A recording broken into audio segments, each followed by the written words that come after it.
A rush for vaccines in France after a dramatic request from the president.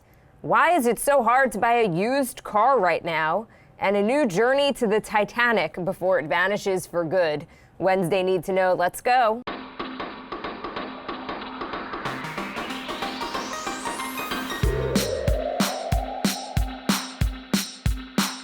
Good morning. This is Cheddar's Need to Know podcast for Wednesday, July 14th. I am Jill Wagner with Carlo Versano. Hi, Carlo. Good morrow, Jill. How are you today? Good morning to you. I have started to notice it is definitely darker later these days. I don't know if you've noticed on your end. I have indeed, Jill. We're already coming down off the equinox precipice, I guess you would say. Only a matter of time until there's like 6 hours of daylight. No, it's a little depressing actually when I drive in. Okay, let's just get to some housekeeping. We're going to be trying something new on Fridays for the rest of the summer. We're going to be posting this podcast to YouTube at 9 a.m. Eastern as an instant premiere. And Carlo and I are going to hang out in the live chat that accompanies the YouTube video when it goes up, and we can talk about anything that we talked about on the podcast that day. We'll also take any love, hate, hate submissions, because we know we do them on Friday, or just anything else you guys want to talk about. We're going to be there. You know, if you don't like my hair rollers, which a lot of people have been complaining about, I'll address it. Okay, well, we'll give Jill a pass on the hair rollers because this is not television. This is still a podcast. But yeah, you know, we're already very reachable on email, as a lot of you guys know. You can reach us at Need2Know@Cheddar.com. We always respond. But this is really a new opportunity for us to interact with you guys, which is, Jill and I would both agree, I think, one of the best parts of this job. So bookmark this link, youtube.com/Cheddar Now, one word, Cheddar Now. And if you're free on Friday mornings around 9 a.m. Eastern, watch along with us instead of listening that day. Okay, so let's start with the news here. Let's start overseas. A day after French President Emmanuel Macron announced a rule that would make vaccines or a recent negative COVID test mandatory for entrance to bars, restaurants, malls, and other gathering places, a record number of French citizens booked appointments for their first doses. Nearly 1 million people flooded France's online platform after Macron called on the country to get vaccinated in order to save its economy. Forget your health. Forget saving yourself. You got to save the economy. Right. Well, I mean, I think it worked, right? I mean, meanwhile, here in the United States, pop star Olivia Rodrigo going to the White House today, where she's going to cut videos with Dr. Fauci as part of a new push from the Biden administration to vaccinate teenagers. So you've sort of got Macron framing this as people's like patriotic duty with the French economy literally hanging in the balance, and then Biden using a one-hit wonder to try and convince vaccine-hesitant kids. I wonder which one's going to work. You know what? I shouldn't call her a one-hit wonder. She's actually not. Quite good. Have you seen the top of the charts? And I say this because I always look at Spotify's top 50 songs in the USA. She's, I think, has like 9 or 10 of them. Yeah, you're right. I take that back. I retract what I said about Olivia Rodrigo. I quite like her, and I even put, I think, 2 of her songs on our summer playlist, Jill. Look, the issue of vaccines is a big one. Right now, we're seeing real surges in this country because of the Delta variant in places that are not heavily vaccinated. And you can even see down to the square mile in New York City, areas that have been vaccinated versus areas that have not been vaccinated, different increases in terms of cases. This is really impacting kids. I don't know why we've never framed this as something to protect the kids and to get kids back to school. We talk about Macron framing it for the economy, but this is a real issue. I mean, it seems everyone's sort of like, oh, September's going to roll around and it's going to be a regular school year. But kids are still not approved to get vaccines. You're hearing about more and more kids in hospitals now because the Delta variant is having a bigger toll on them. So I don't know. I don't know why we've just as a society never framed this as something to protect our kids. I guess it's because up until recently, kids were pretty much spared from the worst symptoms with this virus. But it's not just about health. It's about physical health. It's also about mental health. We have to have these kids back in the classroom for in-person learning. We're hearing about outbreaks at camps. So I don't know. I think anything to protect the children. I think you're exactly right, and I think that's a really important point that you just made, Jill. We have got to get kids back. Obviously, remote learning did not work, right? So I think you're totally right. We have got to frame this as we want our students to be back in class learning, and the only way to do that is to get more people vaccinated. And if there's anything that we can all agree on in this country anymore, it's the kids, right? You would think.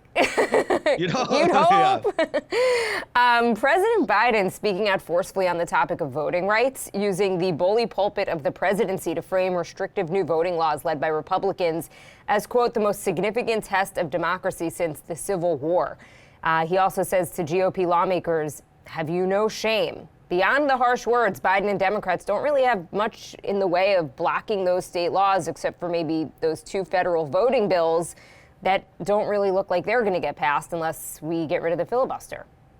Exactly. Biden has shied away from doing that in the face of pressure from his left flank. It's not really his style to do something that would be as drastic and consequential as blowing up the filibuster. So it's really going to be a lot of sound and fury signifying nothing from Democrats on this quite important issue, I'm afraid. But a quick soapbox thing here, just because, a lot of people say that, like, oh, what's the big deal about having to, do things like show an ID to vote? You have to show an ID to get on an airplane, after all. If you look at the polling, a majority of Americans think that you should have to show an ID to vote. That argument always really gets me riled up because getting on a plane is not a constitutional right. Voting is a constitutional right. And there's a lot of people in this country, many of whom happen to be older and people of color who don't have photo IDs. And a lot of those people happen to be Democratic voters. The same way, Jill, that we can't really do anything about our gun problem in this country is the same reason why laws making it harder to vote are wrong, in my opinion, whether those laws are voter ID laws or ones that restrict access to polling places or place restrictions on absentee ballots. People having the right to vote is enshrined in the Constitution. And if some of those lawmakers are as beholden to the Constitution as they pretend to be, they wouldn't be doing what they're doing in state houses across the country right now. I don't know if we mentioned this yesterday on the podcast. The Democratic lawmakers in Texas. Did you guys talk about that Monday? But no, this was big news. The Democratic lawmakers in Texas literally left the state to prevent Republicans from getting a quorum and to be able to, because they have the votes to be able to pass those restrictive new voting laws. Coming up on Cheddar this morning, I'm going to be interviewing Gina Hinojosa. She's a Democratic member of the Texas House of Representatives. They met yesterday with Vice President Kamala Harris. And basically, the Democrats from Texas are saying, we're trying to make a point that if we could do something dramatic on the state level, you could certainly do something dramatic on the federal level. Right. They literally fled Texas to D.C. on a chartered plane. It's a stunt, right? Texas. Why did they need to go on a chartered plane? Because they're asking for money. This is my question. This is a real question because they're asking for money, which I understand. You need hotels, food, etc. They're asking for donations. Isn't a chartered plane a fortune? Unless it was. It is. Yeah, I don't know the answer to that, but yeah, look, it's basically a stunt, but it'll be interesting to hear what Congresswoman, or I shouldn't say Congresswoman, but the state rep Hinojosa says to you this morning, because I don't know there isn't really much that Democrats can do other than, like I said, a lot of the sound and fury with this kind of stuff. Okay, if you've ever been to Venice, you know that city is among the most crowded in the world when it comes to tourists, or at least it was pre-pandemic. Now Italy is going to be banning cruise ships from entering the waters around Venice starting on August 1st. This is in order to protect the city's fragile ecosystem that is prone to severe flooding and the effects of mass tourism. The lagoon that surrounds Venice will become a protected national monument, and large ships are going to be forced to dock at a nearby industrial port. Though that could take years to get ready. So in the meantime, if you want to see Venice, don't expect to get there by ship. Venice. I've never been to Venice. I've actually never been to Italy, and it's one of those places where it's like time is running out, right? Jill, you've never been to Italy? Oh my God, we got to get you out. We got to get you to Rome, my favorite place on earth. Oh man, that breaks my heart, Jill. Maybe we should go together. Can we get Cheddar to pay for that? A little. It's on our. It's my husband and I say it's going to probably be our first vacation if we take a longer vacation without our daughter, in the couple, because it's one of his favorite places too. So it's on our list. I'll give you all my recs. I'll give you all my recommendations from when I studied abroad there. But back to Venice, excellent news. Venetians have been fighting with the tourism industry over this issue for years, saying just the steady stream of cruise liners and the waves and pollution they cause really damaging that city's heritage. And if you've ever been to Venice, it is really one of the strangest places on earth, at least that I've traveled to. The entire city feels like it's sort of existing on this precipice, which it is. I mean, it's literally sinking. It has been sinking for 1,000 years. And when you see the pictures of these sort of like monstrosity cruise ships against the backdrop of this like beautiful and fragile place, it's always been very striking. So I think it's nice that the government of Italy is actually listening to the people and not the cruise industry on this one. All right, putting it on my bucket list. An important measure of inflation jumped sharply in June, the largest year-over-year gain since 2008, as the U.S. economy continues to rebound at this remarkable clip. The Consumer Price Index, it's a measure of what people pay for goods and services, that climbed 5.4% due to soaring prices for things like airline tickets and used cars. The used car market is absolutely on fire. For some models, it now is literally cheaper to buy a car right off the assembly line than one that's a couple of years old, according to an analysis of prices by the website iSeeCars. So put another way, you could actually go buy a 2021 Kia Telluride for $44,000, drive it off the lot, and then sell it used for $47,000. Talk about an interesting business idea. Arbitrage, baby. That's the American way.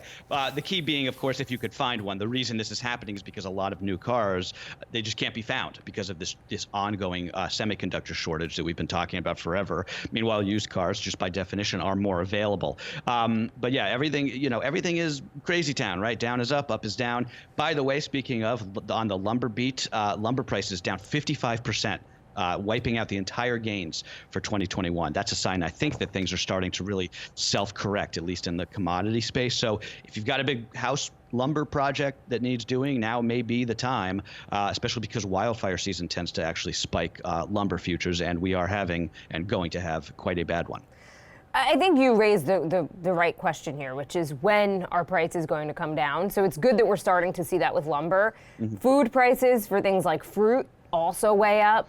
So the question, I was listening to this podcast earlier this morning, should you buy your Christmas presents now, for example, right? Like, are things just going to keep steadily going up that by December or 6 months later, things are going to be that much more expensive? Possibly. And the issue, according to experts, is stickiness, because there are certain things that once the price goes up, it's hard to get them to come back down. So, for example, things like rent. Yes, we saw a big drop in certain cities during the pandemic, but for the most part, as rent prices go up, you don't really see them coming back. I don't know if you've been to a restaurant recently. Prices are crazy. It's something we treat ourselves to, and we do it once a week or not even. But I was looking at the prices for entrees, and they were like in the $40 range. And I was just blown away. I feel like I used to, I don't know, it just really struck me. And the service is not great in most places because there's still this labor shortage.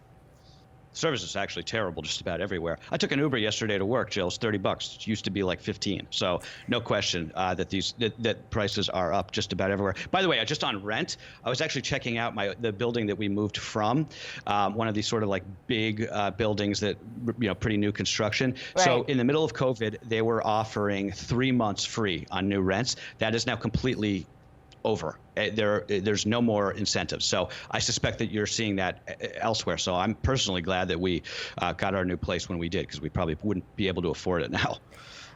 Meanwhile, corporate earnings season is in full swing on Wall Street. Investors are more optimistic than they've been in some time. JPMorgan Chase and Goldman Sachs both blew their profit expectations for the second quarter out of the water. JPMorgan more than doubling its profit from the same time a year ago. More merger and acquisition activity, more IPOs. That just equals more money coming in for investment banks. Not just financials, though. Pepsi crushed its earnings as restaurant demand picked up. The second quarter could be a record breaker in terms of corporate profits.